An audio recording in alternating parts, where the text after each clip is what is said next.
Good afternoon बच्चों। आज हम पढ़ेंगे मैथ का चैप्टर नंबर 2 जिसका नाम है पोलीनोमियल। बच्चों देखो ये चैप्टर बहुत ईजी है, ठीक है।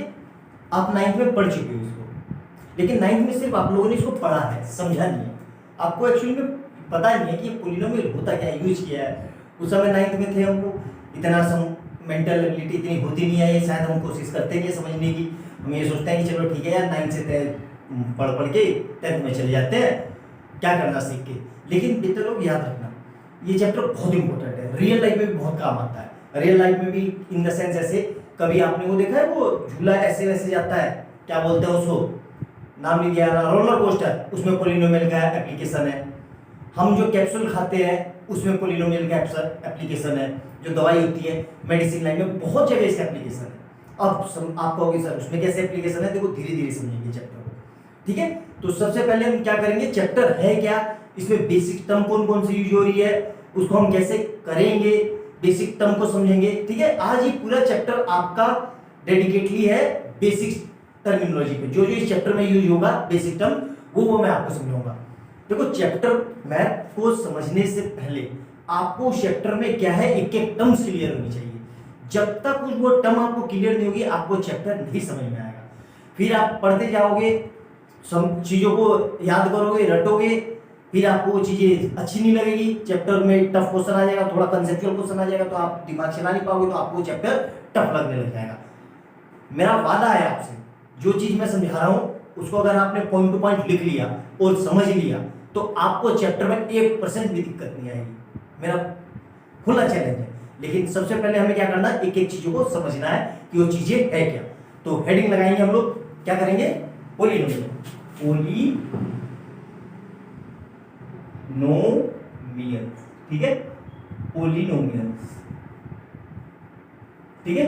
समझ में आया अच्छे से आप लोगों को, क्या हेडिंग लगाई हमने, पोलीनोमियल। अब ये होता क्या है, देखो ध्यान से समझो अच्छे से कि पोलीनोमियल होता क्या है।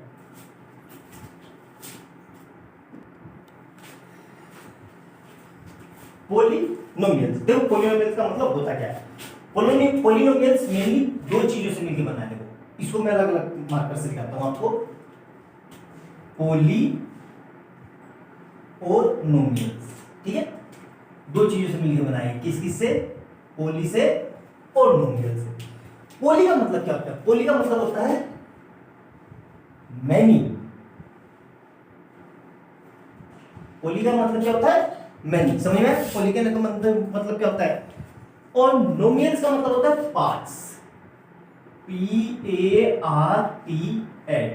पार्ट्स। तो दोनों को मिला के क्या बन गया हमारा, दोनों को मिला के बन गया हमारा, दोनों को मिला के हमारा क्या बन गया, मैनी पार्ट्स। मतलब मैनी पार्ट्स क्या,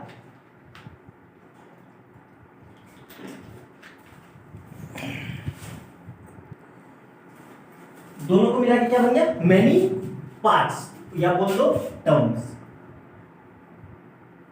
टर्म्स तो पोलीनोमियल क्या हुआ, पोलीनोमियल मींस मैनी टर्म्स, ठीक है, जिसमें बहुत सारी टर्म्स हो। अब ये यहां पे टर्म्स क्या है, ठीक है, अब ये टर्म्स क्या है, ठीक है, इतना नोट डाउन करो, फिर हम आगे से पढ़ते हैं अच्छे से, ठीक है। पोलीनोमियल्स इतना लिखो, फिर मैं आपको लिखवाता हूं कुछ बेसिक बेसिक डेफिनेशन, ठीक है। समझ में आया, नोट डाउन किया आप लोगों ने। तो अब इसको समझने से पहले हम समझते हैं बेसिक टर्मिनोलॉजी, जो जो इस चैप्टर में यूज होगा उसको। क्या क्या है, हेडिंग डालो आप, बेसिक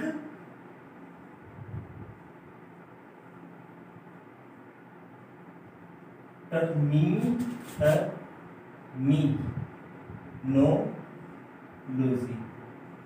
बेसिक टर्मिनोलॉजी, ठीक है।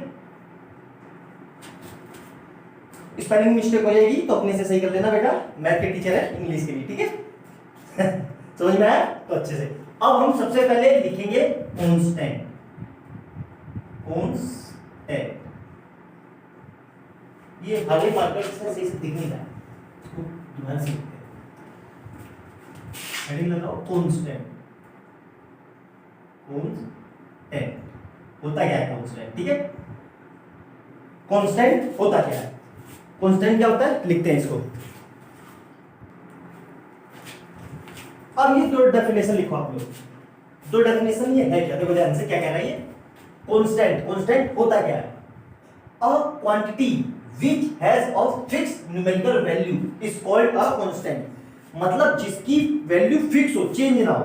मतलब कैसे कि हमने बोला कि भाई ये पेन कितने हैं, आपने बोला 4, फिक्स है कि भाई 4 है, इसकी वैल्यू चेंज नहीं होगी, 4 क्या होंगे, यही 4 होंगे, ऐसे थोड़ी ना बोलेंगे कि ये 4 है, ये क्या है, 3 है, 3 है, मतलब ये फिक्स है, जिसकी वैल्यू फिक्स हो, चेंज ना हो, उसको क्या बोलते हैं, कांस्टेंट। जैसे कि 25 फिक्स है कि भाई 25 का मतलब क्या है, 25 -6 फिक्स है, 100 पाई, ये पाई वही अपना जो पीछे पढ़ते हैं ई मतलब एक्सपोनेंट, तो ये क्या है, कांस्टेंट बोलते हैं इनको। वेरिएबल क्या होता है, a quantity which takes various numerical value is called variable. अब देखो इसमें बहुत बड़ी चीज मैं एक आपको बताता हूं, आप लोगों ने उस समय सिर्फ पढ़ा होगा, समझा नहीं होगा। कैसे, देखो यहां पे देखो ये क्या लिखा हुआ है 4x, और यहां क्या लिखा हुआ है 4 वो x स्क्वायर। अब देखो इसको मैं समझाता हूं कैसे, ध्यान से समझना। जैसे ये क्या है हमारा, ये हमारा स्क्वायर है ना, नाम लिख देते हैं ए बी सी डी। अब देखना ध्यान से कर क्या रहा हूं मैं, इस स्क्वायर की साइड मैंने लिख ली 6, ठीक है, तो हमें पता है कि square all sides in the square are equal, ठीक है, ये सारी साइड कितनी की हो भाई 6 6 6 की, तो इसका पेरीमीटर मैं निकाल सकता हूं। इसका पेरीमीटर क्या होता है, perimeter of square, perimeter of square क्या होता है, हमें पता है पेरीमीटर क्या होता है, सारी साइड को जोड़ दो, मतलब ए से स्टार्ट करो, ए से मतलब देखो ध्यान से, कहां से स्टार्ट करेंगे हम, ए से स्टार्ट करेंगे, यहां से ए से बी पे गए तो क्या लिखेंगे, ए बी, फिर बी से सी पे गए, बी से सी पे गए, सी से डी पे गए, और डी से ए पे आए, वापस आ गए हम सब पे, तो क्या हो जाएगा हमारा A plus B C plus C D plus D, ये हो गया, अच्छे से लिख लिया आप लोगों ने।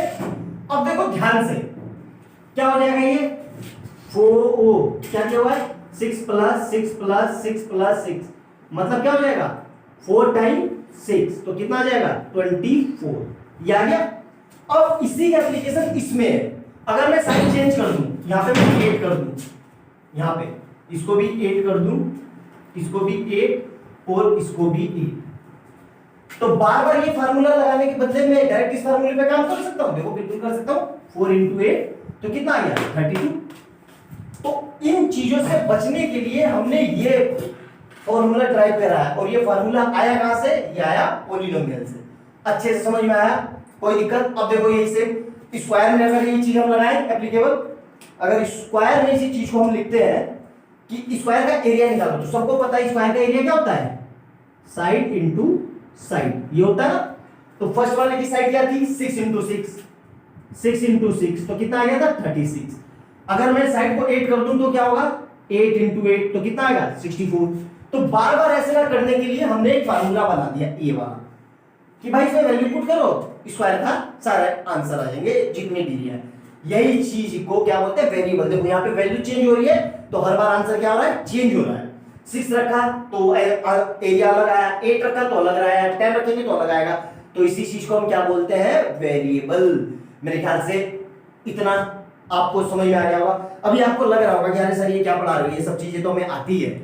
बेटा आपको ये आती होगी मानता हूं, लेकिन इसका एप्लीकेशन क्या है आगे वो समझो। आप बस आधे घंटे तक मेरे साथ बने रहो, सिर्फ जो बेसिक टर्मिनोलॉजी उसको समझो, और जब चैप्टर में इसमें ट्रिकी क्वेश्चन आएंगे ना बढ़िया कंसेप्चुअल, अगर आपके फंडे क्लियर है तो मेरा चैलेंज आपसे क्वेश्चन अटक नहीं सकता, वादा करता हूं आपसे पक्का। लेकिन आपको थोड़ी देर बोरियत लगी होगी, मैं जान रहा हूं, लेकिन ये आपको जानना बहुत जरूरी है। आप बहुत चीज इसमें नई नई सीखोगे, पक्का सीखोगे, इतना लिखो आप, ठीक है।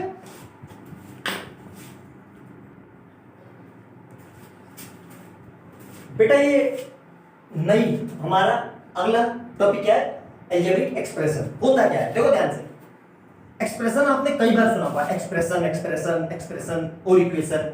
देखो दोनों चीज होती क्या है ध्यान से सुनो। एक्सप्रेशन और इक्वेशन में डिफरेंस क्या है अभी मैं आपको बताता हूं, पहले ये लिखो।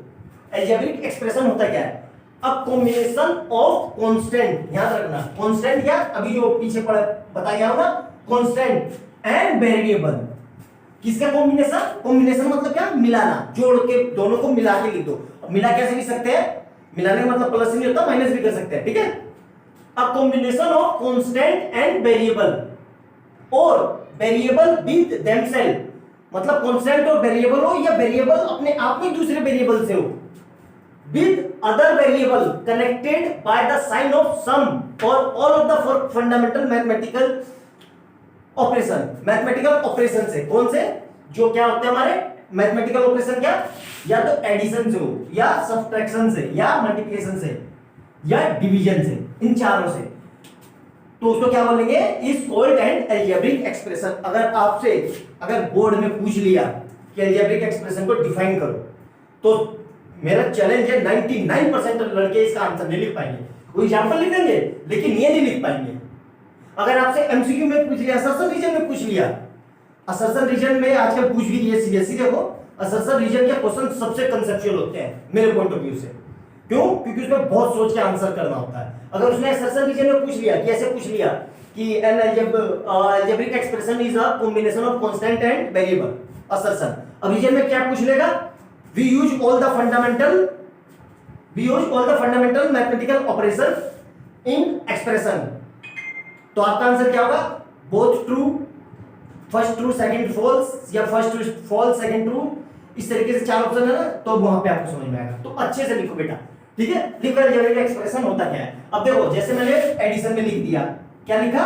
एडिशन साइन का यूज कर दिया। यहाँ पे सब्ट्रैक्शन का यूज कर दिया, देखो ध्यान से, सब्ट्रैक्शन का। यहाँ पे देखो मल्टीप्लिकेशन का कर लिया, मल्टीप्लिकेशन का, ये देखो मल्टीप्लिकेशन में है ना, यहाँ देखो, ठीक है। तो इसको क्या बोलते हैं हम? Algebraic expression. समझ में आया? नोट डाउन करो अच्छे से।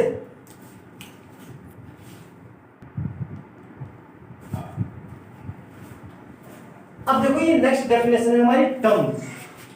बेटा बहुत इंपॉर्टेंट है, ये पूरे चैप्टर में सबसे ज्यादा यूज होगा ये टर्म्स। याद रखना, अच्छे से समझो क्या है ये टर्म्स। टर्म्स की डेफिनेशन क्या है? The part of an algebraic expression. किसका पार्ट? अलजेब्रिक एक्सप्रेशन का। ध्यान दो, देखो सबसे पहले लिखा था अलजेब्रिक एक्सप्रेशन, इसलिए क्योंकि मुझे पता था ये सब चीजें कनेक्ट हो जाएगी, इसलिए सबसे पहले आपको अभी पीछे जस्ट पता गया ना अलजेब्रिक एक्सप्रेशन होता क्या है। The part of an algebraic expression which are formed separately and then add are called the terms of the expression. मतलब एक्सप्रेशन को, एक्सप्रेशन है अलग अलग, उन सबको क्लब कर दो, प्लस से या माइनस से कैसे भी, तो उसको क्या बोलेंगे? टर्म्स। देखो कैसे, जैसे ये एक एक्सप्रेशन हो गया 3x² और दूसरा एक्सप्रेशन क्या हो गया 4xy, तो इस दोनों इसको इसके साथ ऐड करके लिख लो। चलो ऐड करके लिख लो, तो ये क्या हो गया? दोनों को ऐड कर दिया, इन दोनों को ऐसे ऐड कर दिया, तो क्या हो गया? ये देखो ध्यान से, ये क्या बन गया? टर्म्स। अब ध्यान देना, ये कितने, इसमें कितनी चीज यूज हुई है? एक तो ये और एक अलग से ये, तो इसमें टोटल कितने टर्म्स हुए? 2 टर्म्स। ये चीज समझ में आई कि नहीं? नहीं समझ में आई? फिर से समझो, देखो प्लस माइनस के साइन से पहले जितनी भी ये लिखा होगा ये सब एक टर्म्स में होगा, याद रखना। ये साइन से पहले जितना इस तरफ होगा और साइन के, ये साइन के बाद जितना उस तरफ होगा ये सेकंड कैटेगरी में आएगा। तो कितने टर्म्स हो गए? 1 और 1, तो 1 + 1 2 टर्म्स। सेम ये देखो, तीन चीजों को मैंने ऐसे करके लिख दिया। एक तो ये हो गया a², दूसरा क्या होगा 2ab, ये हो गया, और तीसरा क्या हो गया हमारा 3b²। अब इसमें से इसको ऐड कर दिया और इसमें से इसको माइनस कर दिया और तीनों को एक साथ मिला के लिख दिया, तो क्या बन गया? ये भी एक टर्म बन गया। अब इसमें टोटल कितने टर्म्स है? ध्यान से देखो 1 2 3, तो इसमें टोटल कितने टर्म्स है? 3 टर्म्स। मेरे ख्याल से इतना समझ में आ गया होगा, यहां तक कोई दिक्कत नहीं हुई होगी आप लोगों को। अच्छे से, बहुत अच्छे से समझो। 3 टर्म्स है इसमें, आपको समझ में आया अच्छे से? अभी तक हमने क्या पढ़ा? कांस्टेंट पढ़ा, वेरिएबल पढ़ लिया, अलजेब्रिक एक्सप्रेशन पढ़ लिया, टर्म्स पढ़ लिया। अच्छे से समझ में आया? कोई दिक्कत यहां तक? नोट डाउन करो इतना, फिर आगे करते हैं।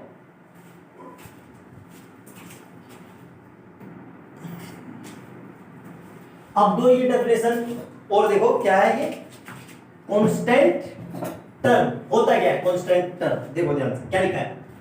A term of an expression having no literal factor is said to be constant term. इसका मतलब नहीं समझ में आ रहा है, कोई बात नहीं, नहीं समझ में आ रहा है तो सिंपल सी लेमन लैंग्वेज समझो, जिस नंबर के पास कोई अल्फाबेट ना हो वो क्या होगा हमारा कांस्टेंट टर्म। जैसे कि यहां देखो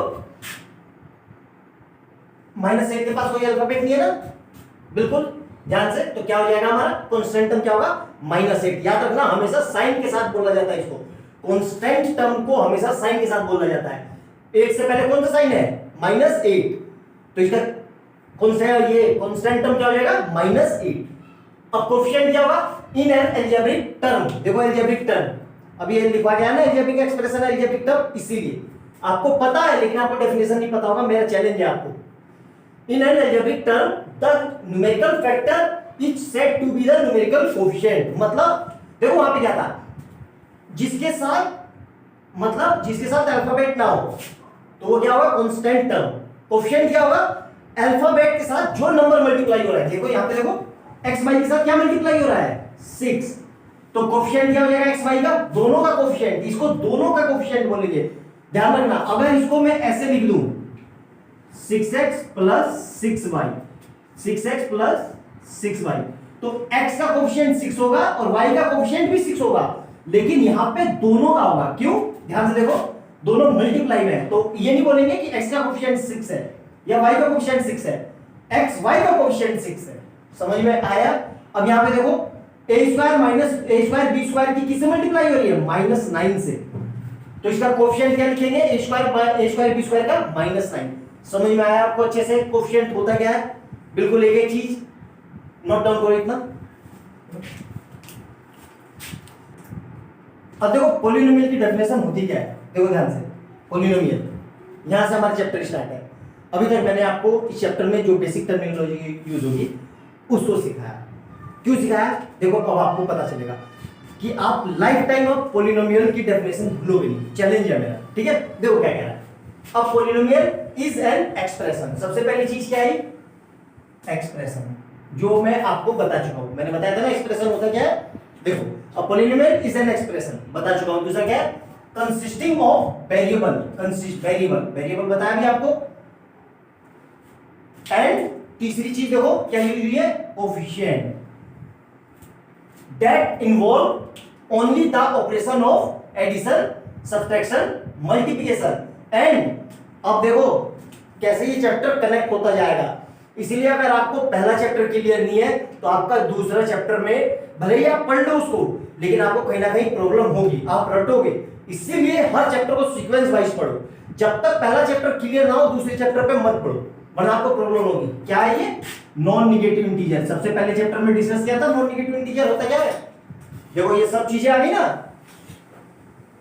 non negative integers exponent of variable. अब एक्सपोनेंट क्या होता है, एक्सपोनेंट मतलब पावर में। देखो एक्सपोनेंट का मतलब क्या होता है, एक्सपोनेंट मतलब पावर में। जैसे x की पावर 1 y की पावर 1 या x की पावर 2 y की पावर 2, तो जो ये हम पावर में लिखते हैं ऊपर x के, इसी को हम क्या बोलते हैं एक्सपोनेंट। अब देखो ये क्या है हमारा, ये हमारा स्टैंडर्ड पॉलिनोमियल की स्टैंडर्ड फॉर्म है। स्टैंडर्ड फॉर्म ऑफ पॉलिनोमियल, ठीक है, याद रखना ये स्टैंडर्ड फॉर्म ऑफ पॉलिनोमियल। तो देखो ध्यान से इसमें क्या क्या है, ध्यान से देखो। एक तो ये है, इसको क्या बोलते हैं, अभी बताया था थोड़ी देर पहले, जो अल्फाबेट से जो पहले हो उसको क्या बोलेंगे कोएफिशिएंट। इसको क्या बोलेंगे एक्स को एक्सपोनेंट, वो एन को एक्सपोनेंट, और एक्स को क्या बोलेंगे वेरिएबल। तो तीनों चीज आ गई हमारी। ए को क्या बोलेंगे, देखो यहां पे ए और एक्स और एन। तो एन क्या है हमारा एक्सपोनेंट या पावर भी बोल सकते हैं, ठीक है, या डिग्री भी बोल सकते हैं। इसको अभी डिस्कस करेंगे, अभी फिलहाल आप लिख लो, अभी सिर्फ लिख लो ताकि आगे डिस्कस करेंगे, ठीक है। एक्स क्या है, एक्स हमारा है वेरिएबल, ठीक है। ए क्या है हमारा कोएफिशिएंट। देखो ये तीनों चीज यूज हुई है, वेरिएबल, कोएफिशिएंट और एक्सपोनेंट। साइन है प्लस माइनस का, और नॉन नेगेटिव इंटीजर। देखो यहां पे एक चीज बहुत इंपॉर्टेंट याद रखना, नॉन निगेटिव इंटीजर्स मतलब एक्सपोनेंट की पावर क्या होगी, 0 होगी, 1 होगी, 2 होगी, 3 होगी, 4 होगी, डैश डैश डैश कहां तक, अप टू इंफिनिटी तक कुछ भी हो सकती है। नॉन निगेटिव एक्सपोनेंट की पावर कभी भी माइनस में हुई या फ्रैक्शन में हुई तो कभी भी पॉलिनोमियल नहीं होगा। मोस्ट इंपोर्टेंट पॉइंट है ये, इसको कॉपी में अलग से लिख लेना, अभी मैं लिखवा भी दूंगा। वैसे इतना समझ में आया आपको अच्छे से, एक एक पॉइंट, ये है हमारा असली चैप्टर, यहां से इतना लिख लिया। अब आप इसको नोट डाउन करो, फिर मैं आगे बताता हूं आप लोगों को क्या क्या है। यहां तक समझ में आ गया अच्छे से। अब हम हेडिंग लिखेंगे डिग्री ऑफ पॉलिनोमियल, पॉलिनोमियल, ठीक है, पॉलिनोमियल। पॉलिनोमियल को मेनली हम पी एक्स से दिखा देते हैं और एफ एक्स से भी दिखा देते हैं, या किसी और तरीके से भी दिखा देते हैं। मेनली हमारी बुक में यही है, पॉलिनोमियल को मेनली हम पी एक्स से दिखा देते हैं या एफ एक्स से दिखा देते हैं, ठीक है। अब देखो डिग्री क्या होनी चाहिए पॉलिनोमियल की, सिंपल सी है। डिग्री ऑफ पॉलिनोमियल क्या होगा, सिंपल सी लाइन में लिखो, highest power of the variable, highest power of the variable, simple सी लाइन। वेरिएबल की जो हाईएस्ट पावर होगी वही उस पॉलिनोमियल की डिग्री होगी। अब यहां पे स्टार बना के पॉइंट लिखना, highest power of the variable, ठीक है, except coefficient of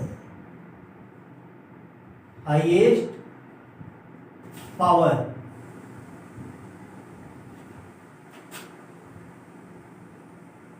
should not be 0। क्या है ये, देखो ध्यान से समझाता हूं मैं, ठीक है। देखो जैसे कि ये लिखा मैंने 5x की power 3 plus 2x square plus 4x plus 2 equal to 0।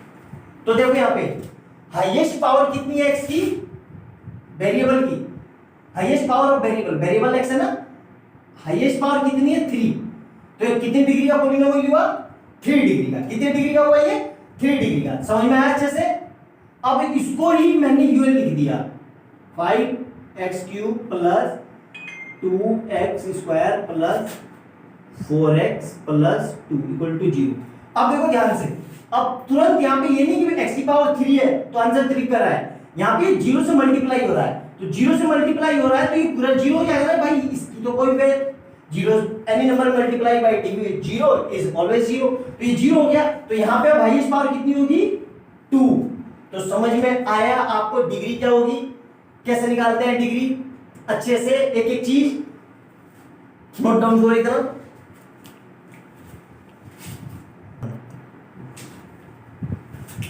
ठीक है बेटा, लो समझ में आ गया। यहां पे एक पॉइंट लिख लो आप अच्छे से, बहुत अच्छे से आपको समझ में आएगा। क्या लिखना है, degree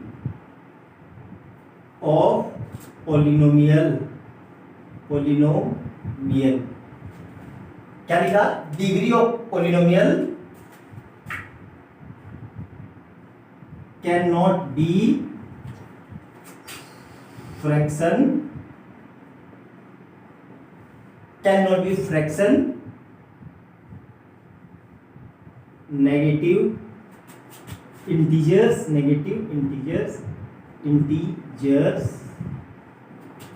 degree of polynomial cannot be fraction, negative integers,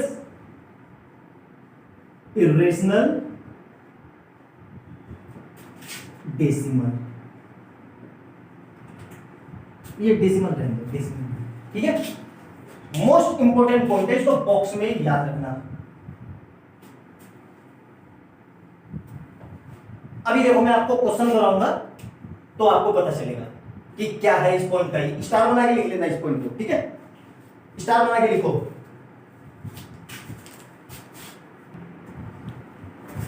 अब ये कुछ क्वेश्चन लिखे हैं मैंने, ठीक है, क्या लिखा है, which of the following is not a polynomial, इनमें से कौन सा पॉलिनोमियल नहीं है आपको बताना है, ठीक है।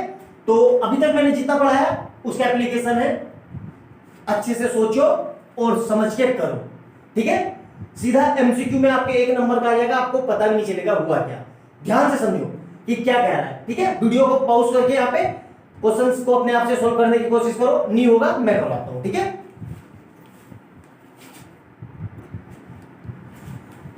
हो गया बच्चे लोग। अब देखो ध्यान से, अभी जो मैंने लिखवाया था उसी का एप्लीकेशन है, देखो ध्यान से।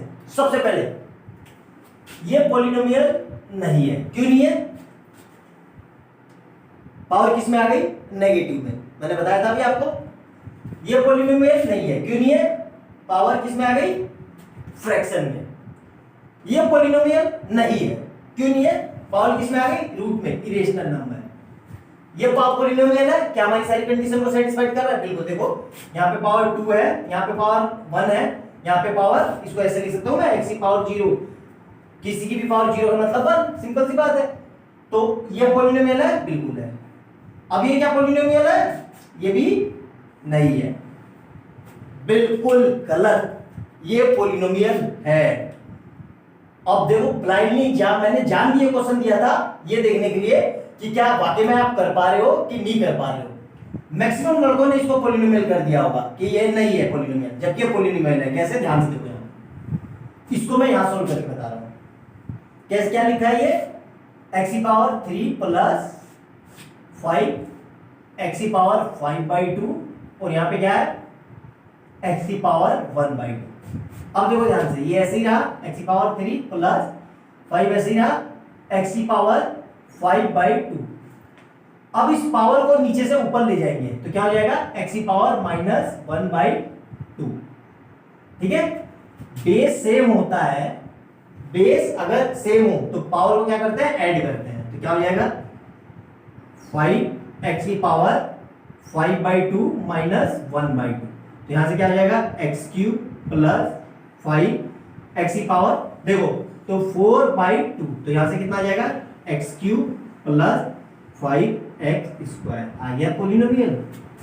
इसलिए मैंने ये क्वेश्चन डाला था आप लोगों को, मुझे पता था कि यहाँ पे ब्लाइंडली बच्चे कर देंगे, इसीलिए आपको सोच समझ के करना है, बिल्कुल। एग्जाम में आपको दोबारा मौका नहीं मिलेगा, 3 घंटे का पेपर ही होता है, प्रिसाइज वे में करना होता है, बिल्कुल सटीक सोच के, इसलिए ध्यान से, बिल्कुल। और ये चीजें बेटा लोग तभी डेवलप होगी जब आप वैरायटी ऑफ क्वेश्चन करोगे, बहुत क्वेश्चन करोगे। एक तो बारी में नहीं आएगी, अगर आपने एक बार कर लिया और सोच लिया कि अब तो हम 30 मार्क खान हो गए, तो नहीं आएगी एक बारी में, आपको कई बार करना ही पड़ेगा। एटलीस्ट 2-3 बार को तो आपको एनसीईआरटी पूरी करनी ही पड़ेगी, तभी आपके मार्क्स आएंगे, ठीक है। नोट डाउन करो इतना अच्छे से, ठीक है बच्चे लोग, अच्छे समझ में आ गया, ध्यान से। अब देखो हम क्या लिखेंगे, अब हम लिखेंगे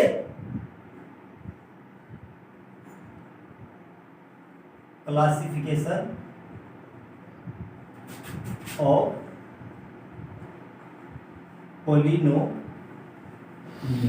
ठीक है। जैसे क्लासिफिकेशन ऑफ नंबर था वैसे ही क्लासिफिकेशन ऑफ पॉलिनोमियल है, हर चीज का क्लासिफिकेशन है, सीधी सी बात है। 2 तरीके से हम क्लासिफाई करते हैं पॉलिनोमियल को, ठीक है। 2 तरीके कौन से हैं, ध्यान से लिखो, on the basis of degree. Number 1 क्या लिखा आपने, on the basis of degree, ठीक है। अब दूसरा क्या लिखेंगे, on the basis of term, ठीक है। पॉलिनोमियल को कैसे क्लासिफाई करते हैं, 2 तरीके से। 2 तरीके कौन कौन से हैं, एक तो डिग्री के तरीके से और एक टर्म्स के तरीके से, ठीक है। लिखो इतना, है ना, अच्छे से, फिर आगे करते हैं, ठीक है। अब डिग्री के अनुसार देखो क्या होता है, नंबर 1 लिखो, डिग्री के अनुसार क्या होगा, सबसे पहले a x की पावर 0, मतलब इसकी के पावर जी, किसी की भी पावर 0 का मतलब क्या होता है 1, तो सिंपल ही आ जाएगा। दूसरा क्या होगा, ax प्लस बी, तीसरा क्या होगा ax square plus bx plus C, fourth क्या होगा ax cube plus bx square plus cx plus d। ठीक है, अच्छे से समझ में आया। देखो बेटा एक चीज याद रखना, आपके बुक में, आपकी बुक में पॉलिनोमियल में सिर्फ एक ही वेरिएबल यूज हुआ है। क्या मतलब है तुमको ध्यान से समझो, ये भी पॉलिनोमियल है, ठीक है, और ये भी पॉलिनोमियल है, ठीक है। इसमें दो वेरिएबल है और इसमें कितने वेरिएबल है, एक। आपकी बुक में इसको अगर मैं फर्दर ऐसे कर दूं 2x plus 3yz plus 5k ऐसे कर देता हूं, कोई अल्फाबेट लिख दिया और इसको मैंने ये लिख दिया 3x square plus 5x plus 10 ऐसे लिख दिया, ठीक है, रैंडम। ये भी पॉलिनोमियल है, ये भी पॉलिनोमियल है, लेकिन आपकी एनसीईआरटी में सिर्फ वन वेरिएबल पॉलिनोमियल का डिस्कशन है। तो हम सिर्फ पॉलिनोमियल को पढ़ेंगे किसमें, जिसमें सिर्फ एक ही वेरिएबल हो, मतलब सिर्फ x हो या y हो या z हो। आप पूरी बुक उठा के देख लो, चाहे एनसीईआरटी उठा लो, आरडी शर्मा उठा लो, ऑल इन वन उठा लो, 10 इयर्स क्वेश्चन उठा लो, 20 इयर्स क्वेश्चन उठा लो, कोई सी भी बुक उठा लो, सब में सिंगल वेरिएबल है। अब आपको लग रहा होगा सर आपको कैसे पता सारी बुकें, बेटा मैं पिछले 6 साल से पढ़ा रहा हूं तो मुझे पता है कि किसमें कितना है। सब में सिर्फ सिंगल वेरिएबल वाले हैं, डबल वेरिएबल वाला अभी आपके इस 10th के लेवल पे नहीं है। 11 12 में होगा वो बात की बात है, लेकिन अभी हमें प्राइम हमारा क्या है, टाइम, तो टाइम को बोलते हैं, तो हमारा वन वेरिएबल है, तो इसलिए मैंने यहाँ पे क्या लिया है, सिर्फ वन वेरिएबल लिया है। देखो ठीक है, वन वेरिएबल लिया है, यहाँ पे भी देखो एक ही वेरिएबल लिया है। वाई भी हो सकता है, ऐसा नहीं है, जेड भी हो सकता है, कुछ भी, लेकिन वेरिएबल सिंगल एक ही होगा। ठीक है, समझ में आया मैंने क्या कहा। अब देखो on the basis of terms, terms के अनुसार कैसे हम डिफाइन कर सकते हैं, या तो होगा वो मोनोमियल, मोनोमियल, सेकंड क्या होगा बाइनोमियल, बाइनोमियल, ठीक है, थर्ड क्या होगा ट्राइनोमियल, ट्राइनोमियल, और फोर्थ क्या होगा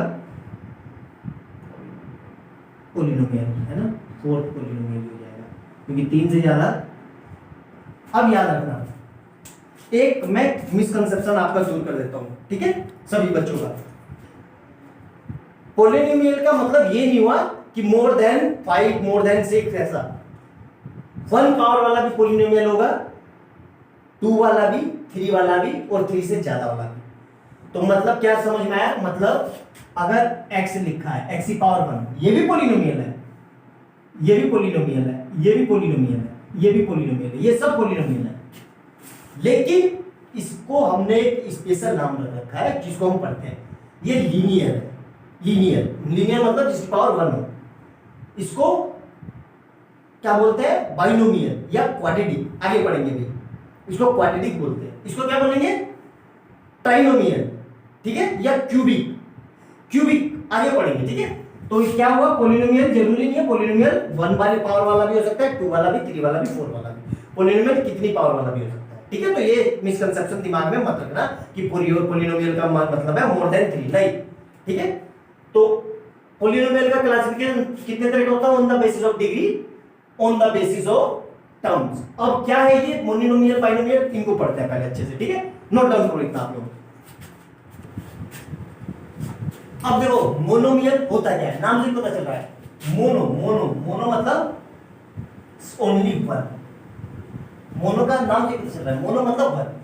एन अलजेब्रिक एक्सप्रेशन, देखो हर जगह यूज हो रहा है ना एक्सप्रेशन, इसलिए मैंने बार-बार आपको शुरू में लिखवाया था, मुझे पता था कि हर जगह यूज होगा।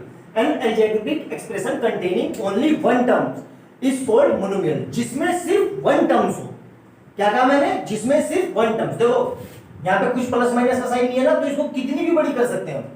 यहाँ पे भी देखो कोई साइन नहीं है ना, यहाँ पे बोलोगे कि सर साइन तो माइनस है, अरे माइनस है पहले है ना बेटा, वेरिएबल की बात थोड़ी ना है। तो अब ध्यान देखो, एक चीज देखना, आपको कंफ्यूजन होगा पक्का, इसलिए अच्छे से समझो।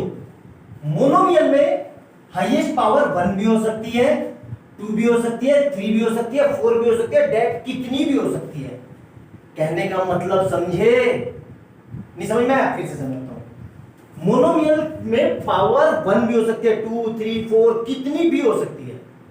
मोनोमियल का मतलब ये नहीं कि पावर 1 हो, वो अलग पढ़ेंगे, वो डिग्री के बेसिस पे पढ़ेंगे, इसलिए अलग से पढ़ा रहा हूं। पोलिनोमियल को हम दो तरीके से क्लासिफाई करते हैं, डिग्री ऑफ पोलिनोमियल और टर्म्स ऑफ पोलिनोमियल। तो अभी हम डिग्री से उससे कर रहे हैं, टर्म से, ठीक है, मोनोमियल के अनुसार। तो मोनोमियल क्या हुआ, देखो ध्यान से, इसमें पावर 1 है, इसमें पावर 1 है, इसमें भी पावर 1 है, इसमें पावर 2 है, इसमें पावर क्या है, इसमें पावर ही नहीं है, इसमें पावर 0 है ना।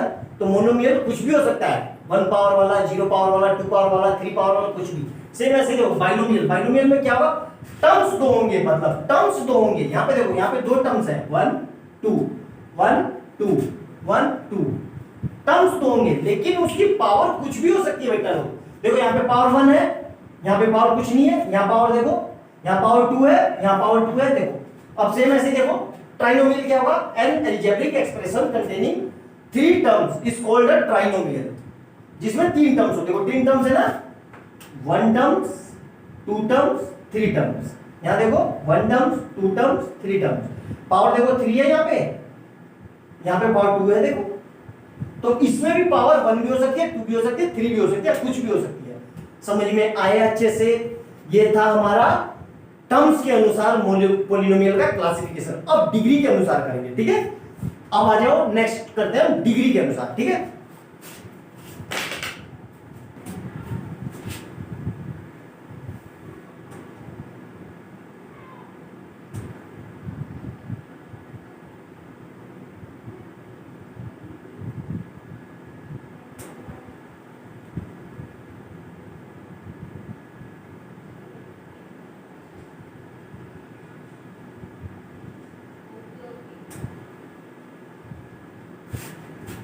अब याद रखना, देखो मोनोमियल, बाइनोमियल, ट्राइनोमियल, टर्म्स में और डिग्री में क्या अंतर है।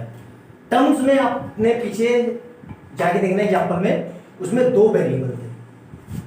2 वेरिएबल कैसे, मतलब x भी था, y भी था। यहां पे सिर्फ एक वेरिएबल होगा। तो जब भी हम पोलिनोमियल को डिग्री के अनुसार क्लासिफाई करेंगे तो हमेशा 1 वेरिएबल होगा। समझ में आया। अब देखो ध्यान से, तो इसके अनुसार सबसे पहला क्या होगा हमारा, पहला पोलिनोमियल क्या होगा, सबसे पहला 1 डिग्री पोलिनोमियल, 1 डिग्री पोलिनोमियल। और इसको क्या बोलते हैं, लीनियर पोलिनोमियल, ठीक है। इसकी स्टैंडर्ड फॉर्म क्या है, ax, ठीक है, प्लस b, ठीक है। तो इसमें देखो हाईएस्ट पावर, यहाँ पे पावर कितनी है, 1। जहां पे कुछ ना लिखा हो वहां पे 1, मैंने बोला था भगवान है, तो 1। अब देखो दूसरा, ये 1 डिग्री वाला है। अब दूसरा पर लिखेंगे हम क्वाड्रेटिक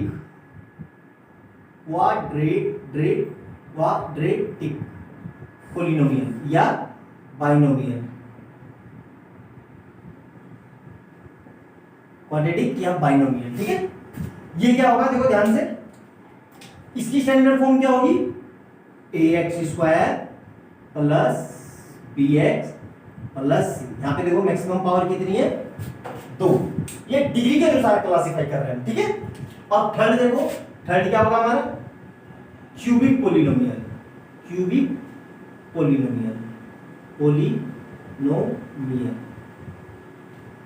तो क्यूबिक में क्या होगा, ध्यान से देखो, ax³ plus bx² plus cx plus d। Degree के अनुसार और टर्म्स के अनुसार समझ में आ गया अच्छे से, वेल ध्यान से, बहुत अच्छे से समझ में आ गया होगा। देखो ध्यान से, नहीं समझ में आया तो यहाँ देखो, यहाँ पावर कितनी, यहाँ पे वेरिएबल क्या है, एक ही वेरिएबल है x, और वहां पे क्या वेरिएबल थे, 2 वेरिएबल थे, ठीक है बच्चे लोग। अच्छे से समझ में आया, नोट डाउन करो इतना, फिर आगे करते हैं, ठीक है। नोट डाउन करो इतना।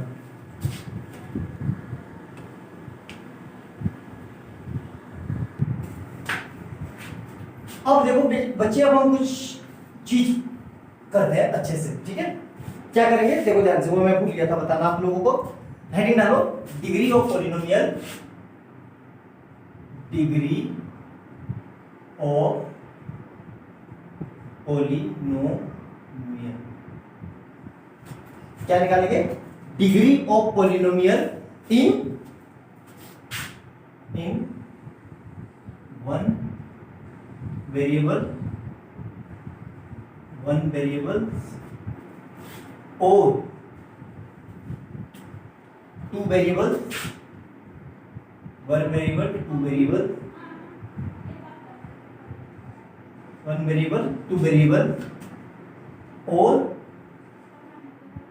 मोर than two variable, more than two variable. इसका मतलब समझ में आया? देखो सिंगल वेरिएबल वाला जो होगा उसका तो हमें पता चल जाएगा कि भाई x की हाईएस्ट पावर देख लो, तो उसको हम कर देंगे। लेकिन जिसमें डबल वेरिएबल आ गए उसको कैसे करेंगे? तो उसको हम कैसे करेंगे देखो ध्यान से, एग्जांपल से समझते हैं। ठीक है, जैसे मैंने लिखा 4x + 3, तो यहां सिंपल सा पता चल गया कितनी डिग्री है यहां पे, डिग्री इक्वल टू 1 डिग्री है क्योंकि इसी के पास पावर है। अब सेकंड देखो, ये समझ में आया अच्छे से आप लोगों को? मेरे हिसाब से कोई दिक्कत नहीं होगी। अब सेकंड तरह का क्वेश्चन क्या है? सेकंड तरह का क्वेश्चन अब मैंने अलग अलग वेरिएबल कर दिए। किस तरीके से अलग अलग कर दिए देखो ध्यान से। जैसे मैंने कोई इक्वेशन लिख ली, ये लिख ली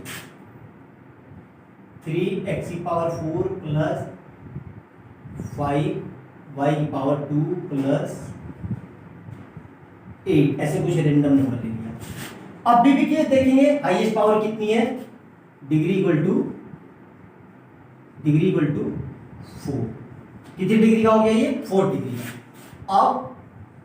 अब इस तरीके का ले लेते हैं कोई क्वेश्चन। अब देखो इसमें तो सिंपल हमें पता चल गया कि भाई इतना। अब इस क्वेश्चन को कैसे करेंगे?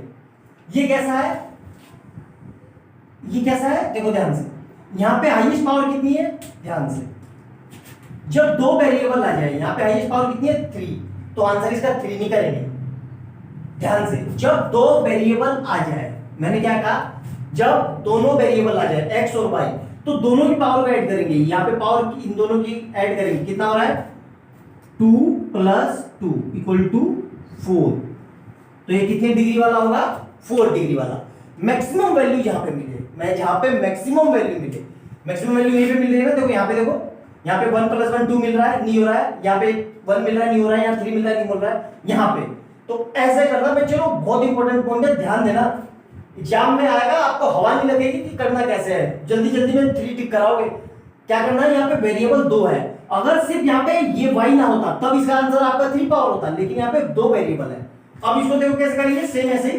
यहाँ पे इसकी पावर कितनी है 3 और इसकी पावर 2, तो 3 + 2 कितना हो जाएगा 5। यहाँ पे देखो ऐड करो, इसकी पावर 1, तो 1 + 2 = 3। यहाँ पे देखो कुछ है नहीं, यहाँ पे हाईएस्ट पावर कितनी है 4, तो मैक्सिमम पावर कितनी आ रही है 5 3 4, तो मैक्सिमम पावर कितनी है 5, तो इसकी डिग्री कितनी हो जाएगी, डिग्री इक्वल टू 5। समझ में आया अच्छे से? आप लोगों को नोट डाउन करो, ठीक है अच्छे से ना उसको खत्म कर रहा हूं, ठीक है बच्चे लोग। ये हमारा बेसिक था। आज आपने गौर किया होगा पूरे लेक्चर के दौरान मैंने कोई भी न्यूमेरिकल नहीं करवाया, कोई क्वेश्चन नहीं करवाया। क्यों नहीं करवाया? ये बेसिक है। इसको अगर आप सबने सीख लिया बहुत अच्छे से, एक एक कंसेप्ट अगर आपका क्लियर हो गया, तो आपको पॉलिनोमियल में किसी तरह की कोई प्रॉब्लम नहीं होगी, ठीक है। चाहता तो मैं डायरेक्ट चैप्टर स्टार्ट कर देता कि बेटा ये एक्सरसाइज और ऐसे ऐसे, आप लोग भी सर हिला के बोल देते हाँ हाँ सर ठीक है, और खुश हो जाते कि हमें आ गया। लेकिन आपको आता ना, आप सिर्फ रखते।